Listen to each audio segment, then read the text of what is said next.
नमो भगवते वासुदेवाय। ओम नारायणाय। यदुवंशियों की कथा। सुखदेव जी बोले, हे परीक्षित, अब हम यदुवंशियों की कथा, जिस कुल में श्री कृष्ण अवतार हुआ था, कहते हैं। उसके सुनने से मनुष्य को सब मनोरथ मिलते हैं, सो तुम चित्त लगाकर सुनो। ययाति का यदु नाम बड़ा पुत्र जो देवयानी से हुआ था, उसके वंश में कई पीढ़ी उपरांत राजा सहस्रार्जुन ऐसा तेजस्वी उत्पन्न हुआ, जिसने 85,000 वर्ष चक्रवर्ती राज्य किया। उसका नाम स्मरण करने से गया हुआ धन मिलता है। उसके 1000 बेटों में 995 राजकुमारों को परशुराम जी ने मार डाला। 5 बेटे जो बचे थे, उसमें जयध्वज बेटा से तालजंघ नाम का क्षत्रिय हुआ। उसके वंश में मधु नाम का बड़ा प्रतापी राजा हुआ। इसी वास्ते श्री कृष्ण जी का नाम माधव कहा जाता है। मधु का पुत्र विष्णु तथा इसी से यदुवंशी विष्णुवंशी और मधुवंशी कहलाते हैं। विष्णु का बेटा शिशुबिंद ऐसा धर्मात्मा हुआ, जिसके पास 14 रत्न थे। उसने 10 लाख स्त्रियों से अपना विवाह किया, सो हर इच्छा से 10 करोड़ पुत्र उसके उत्पन्न हुए। उनमें सबसे बड़ा पुत्र पुरुजित और छोटा पुत्र जामग था। राजा जामग की सभ्या नाम की स्त्री बांझ थी। अनेक उपाय करने पर भी उसके संतान नहीं हुई। इसी कारण वह उदास रहा करती थी। एक बेर राजा जामग्न विदर्भ देश के नृपति से लड़ने गया। वहाँ से एक अति सुंदरी कन्या किसी भोजवंशी की छीन लाया। जब उस बांझ स्त्री ने देखा कि मेरा स्वामी एक सुंदरी अपने साथ रथ पर बैठाए लिए आता है, तब वह क्रोध से बोली कि तुम यह कन्या किस लिए लाए हो। राजा डरता हुआ अपनी स्त्री से बोला कि मैं तेरे लिए यह पतोहू ले आया हूँ। यह वचन सुनकर रानी ने हंसकर कहा कि मेरे पुत्र नहीं है, या पतोहू किस तरह होगी। तब राजा ने उत्तर दिया कि पुत्र होने पर इस कन्या का विवाह उसके साथ करूँगा। परमेश्वर की इच्छा से उसी समय यह आकाशवाणी हुई कि धैर्य धर, तेरे पुत्र उत्पन्न होगा। यह आकाशवाणी सुनते ही राजा व रानी ने बड़े हर्ष से 20 वेदियों का पूजन किया। जब उनके आशीर्वाद और हर इच्छा से उस बांझ स्त्री के एक पुत्र अति उत्तम व तेजस्वी हुआ, तब राजा ने उसका नाम विदर्भ रखकर वही कन्या उसे विवाह दे। फिर अपने बेटे को राजगद्दी देकर स्त्री समेत वन में चला गया और परमेश्वर का ध्यान करके मुक्त हुआ। राजा विदर्भ धर्मपूर्वक राज्य करने लगा। राजा उग्रसेन आदि का उत्पन्न होना। सुखदेव जी ने कहा, हे परीक्षित, राजा विदर्भ ने 3 पुत्र कुशकृत और रोमपाद हुए। रोमपाद के वंश में जयद्रथ नाम का बड़ा प्रतापी चंदेली का राजा हुआ, जिसके यहाँ शिशुपाल ने जन्म पाया। उसी कुल में देवावृद्ध और विभु 2 पुत्र ऐसे धर्मात्मा व ज्ञानी हुए, जिनके सत्संग से 6065 मनुष्यों ने मुक्ति पाई। विभु के वंश में सत्राजित और प्रसेन ने जन्म लिया। विदर्भ की संतान भी युधान और सात्यकी बड़े बलवान हुए। युधान के सुफलक पुत्र हुआ और सुफलक के गोदनी नाम की स्त्री से अक्रूर आदि 12 बालक उत्पन्न हुए। ये सब विष्णु वंश कहलाए। यदु के वंश में राजा अंधक बड़ा प्रतापी हुआ। उससे दुंदभी उत्पन्न हुआ। दुंदभी भी आहूक नाम बालक और आहू की कन्या हुई। आहूक से देवक और उग्रसेन 2 पुत्र हुए। देवक के यहाँ देवयान आदि 4 बालक और देवकी आदि 7 कन्याएं ने जन्म पाया। उग्रसेन के कंस आदि 8 पुत्र और 8 कन्याएं उत्पन्न हुई। वो सब कन्याएं वसुदेव जी के छोटे भाई से ब्याही गई। देवक ने देवकी आदि अपनी कन्याओं का विवाह वसुदेव जी से कर दिया। कुंती भोज पंचाल देश का राजा सूरसेन से बड़ी प्रीति रखता था, पर उसके कोई संतान न थी, इसलिए सूरसेन ने प्रथा नाम की अपनी कन्या उसके पास बैठा दिया। इसी कारण प्रथा का नाम कुंती हुआ और कुंती भोज ने कुंती का विवाह राजा पांडु से कर दिया। युधिष्ठिर आदि उसके उत्पन्न हुए। जब कुंती ने बालापन में दुर्वासा ऋषिश्वर को अपनी सेवा से प्रसन्न किया, तब ऋषिश्वर ने एक देवाहुत मंत्र कुंती को दिया। कुंती को ऐसा सिखला दिया कि जिस मंत्र के पढ़ने से देवता चले आवे, सो कुंती ने कुमारपन में एक दिन सरस्वती के किनारे परीक्षा लेने के लिए वह मंत्र पढ़कर जैसे सूर्य देवता का आह्वान किया, वैसे ही सूर्य भगवान रथ पर बैठे हुए वहां आकर बोले, तूने मुझे किस वास्ते बुलाया?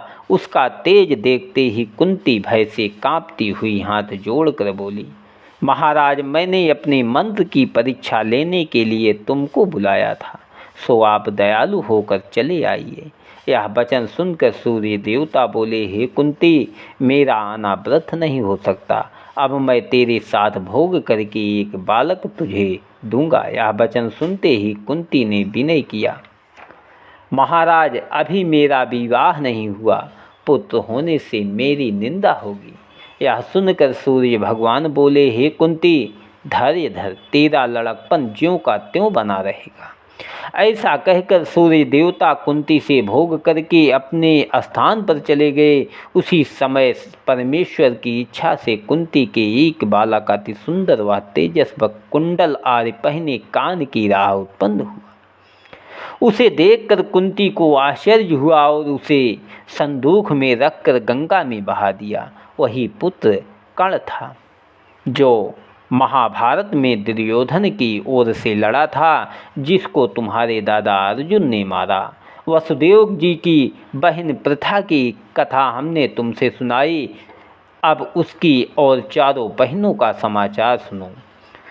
दूसरी बहन सत्यदेवी का विवाह कारुस देश के राजा धर्म से हुआ, उससे दैत्य वक्रादिक पुत्र जन्मे। तीसरी बहन श्रुतिकीर्ति का विवाह धृष्टकेतु से हुआ, सत्यवन आदि के उसके यहाँ जन्म लिया। चौथी बहन राजदेवी का विवाह अवंतीपुरी में जयसेन राजा से हुआ। 5वीं बहन श्रुतिस्वा दमघोष चंदेली के राजा को ब्याही गई, जिसके पेट से शिशुपाल उत्पन्न हुआ। देवक की 7 कन्याओं के सिवा वसुदेव जी की और 11 स्त्री थी। उन सबसे संतान हुई थी। उनके नाम संस्कृत भागवत में लिखे हैं। देवकी के गर्भ से श्री कृष्ण देवकी के नाथ 7 और बेटे तथा सुभद्रा नाम की कन्या से जन्म लिया था। सो हम 10वें स्कंध में श्याम सुंदर के अवतार की कथा कहेंगे। अब द्रौपदी के विवाह का हाल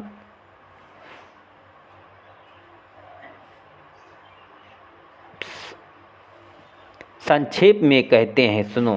अर्जुन मस्त भेद कर द्रौपदी को स्वयंवर में ले आया और अर्जुन आज 5 भाइयों ने उसे अपने स्थान पर ले आया।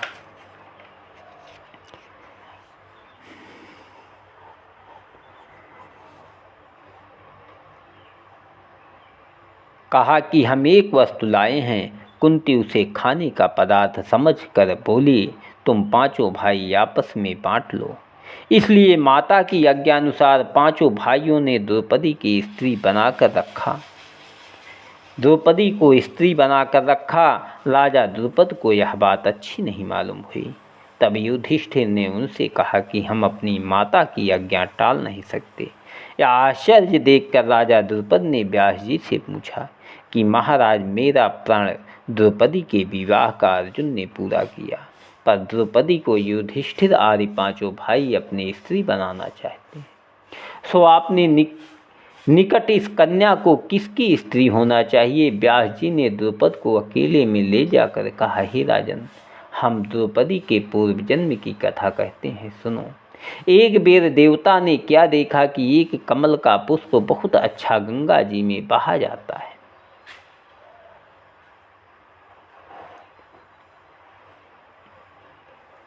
तब इंद्र बोला कि मैं जाकर देखता हूँ यह कहाँ से आया है। जब इंद्र उस फूल का हाल मालूम करता हुआ जहाँ से गंगा जी पानी निकलता है वहाँ पहुँचा तो क्या देखा कि एक अति सुंदरी स्त्री खड़ी हुई रोती है। उसके आंसू गंगा के गिरने से पुष्प होकर बहने रहते हैं। यह हाल देखते ही इंद्र ने आश्चर्य मानकर उस स्त्री से पूछा, तू कौन है? यह सुनकर वह बोली कि मैं एक जगह चलती हूँ, तू भी साथ आ तो मेरा हाल तुमको मालूम होगा। यह बात कहकर वह स्त्री आगे चली और इंद्र भी उसके साथ ही एक पर्वत पर चढ़ा गया। वहाँ क्या देखा कि एक पुरुष और स्त्री अति सुंदर व तेजवान रत्न जड़ित सिंहासन पर बैठे हुए आपस में कुछ खेल रहे हैं। जब उस पुरुष ने इंद्र को देखकर उसका कुछ सम्मान नहीं किया, तब इंद्र ने अभिमान से मन में कहा कि मैं सब देवताओं का राजा हूँ, किंतु इसने मेरा कुछ आदर नहीं किया। उस पुरुष ने, जो अंतर्यामी महादेव जी थे, जैसे ही इंद्र को अपनी ओर देखकर हंस दिया, वैसे ही इंद्र मारे भय के सूख गया। उसकी यह दशा देखकर शिव जी ने कहा कि तुम यह प्रतिज्ञा करो कि फिर कभी अभिमान ना करोगे तो तुम्हारे प्राण बचे। जब इंद्र ने उसके भय से वही प्रतिज्ञा की, तब महादेव सिंहासन पर से उतरकर इंद्र को पर्वत की कंदरा में ले गए। वहाँ जाकर इंद्र ने क्या देखा कि इंद्र रूपी चारों ओर पुरुष उस जगह बैठे। उनको देखते ही इंद्र घबराकर उसी जगह मारे भय के चुपचाप खड़ा हो गया। तब शिव जी ने इंद्र से कहा कि जिस तरह तूने गर्भ किया, उसी तरह इन चारों मनुष्य को भी अहंकार हुआ था। इसी कारण ये लोग कंदरा में बंद हैं। अब मैं नारायण जी से चाहता हूँ कि तुम इन चारों समेत संसार में जाकर जन्म लो। यह श्राप सुनते ही चारों मनुष्य शिव जी के चरणों पर गिरकर अति विलाप करने लगे। तब भोलानाथ ने कहा कि तुम लोग संसार में जन्म लेकर शुभ कर्म करोगे और बड़े बलवान होगे। तुम्हारे साथ हाथ से बहुत शूरवीर युद्ध में मारे जाएंगे। यह सुनकर उन्होंने विनय किया, हे महाप्रभु, आपकी आज्ञा अनुसार हमारा जन्म मृतलोक में अवश्य होगा, पर ऐसी दया कीजिए जिसमें देवताओं के ब्रीह से मनुष्य तन पावे। शिव जी ने कहा, बहुत अच्छा, ऐसा ही होगा। इसलिए वे पांचों धर्मराज पवन, इंद्र और अश्विनी कुमार देवताओं के वीर से युधिष्ठिर, भीमसेन, अर्जुन, नकुल और सहदेव नाम से उत्पन्न हुए। जिस स्त्री के साथ इंद्र पर्वत पर गया था, उस माया रूपी स्त्री से शिव जी ने कहा कि तुम भी मनुष्य तन में उत्पन्न होकर इन पांचों की पत्नी होगी। सो हे राजा, वही स्त्री आकर तेरे यहाँ द्रौपदी नाम की कन्या हुई है और उन्हीं पांचों इंद्रों ने राजा पांडु के घर जन्म लिया। सो तुम इस बात की कुछ चिंता मत करो। यह हाल सुनकर राजा द्रुपद का संदेह छूट गया।